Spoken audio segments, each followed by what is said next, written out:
సాగునీరు లేక యాసంగి పంటలు ఎండుతున్నా కాంగ్రెస్ ప్రభుత్వం పట్టించుకోవడం లేదని చొప్పదండి మాజీ ఎమ్మెల్యే శుంకె రవిశంకర్ మండిపడ్డారు. వెంటనే నారాయణపూర్ రిజర్వాయర్ నుంచి నీటిని విడుదల చేయాలని డిమాండ్ చేశారు. మరో వారం రోజుల్లోగా నీటిని విడుదల చేయకపోతే రైతులతో ధర్నాకు దిగుతామని శుంకె రవిశంకర్ హెచ్చరించారు.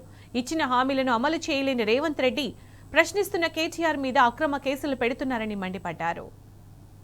ఏసంగి నీళ్లకు రైతులు ఇవాళ బాధపడుతున్నటువంటి సందర్భంలో తిరిగి నీళ్లు రాక పంటలు ఎండిపోతున్నాయని చెప్పి అడుగుతున్నటువంటి సందర్భంలో మరి నారాయణపూర్ రిజర్వాయర్ నీళ్లను వెంటనే విడుదల చేయాలని చెప్పి ఒక 4 రోజుల లోపు కనుక నారాయణపూర్ రిజర్వాయర్కు నీళ్లు వదలకపోతే మరి రైతుల పక్షాన పెద్ద ఎత్తున ధర్నా కూడా చేస్తామని చెప్పి తెలియజేస్తాను. పోయిన ఏసంగిలో జరిగినటువంటి పరిస్థితి తిరిగి రాకుండా పోయిన సంవత్సరం కొన్ని వేల ఎకరాలలో ఎండిపోయిన తర్వాత బీఆర్ఎస్ పార్టీ ఆధ్వర్యంలో ధర్నా నిర్వహిస్తే రైతుల పక్షాన కొట్లాడితే ఆనాడు మళ్ళీ రిజర్వాయర్ నీళ్లను విడుదల చేశారు.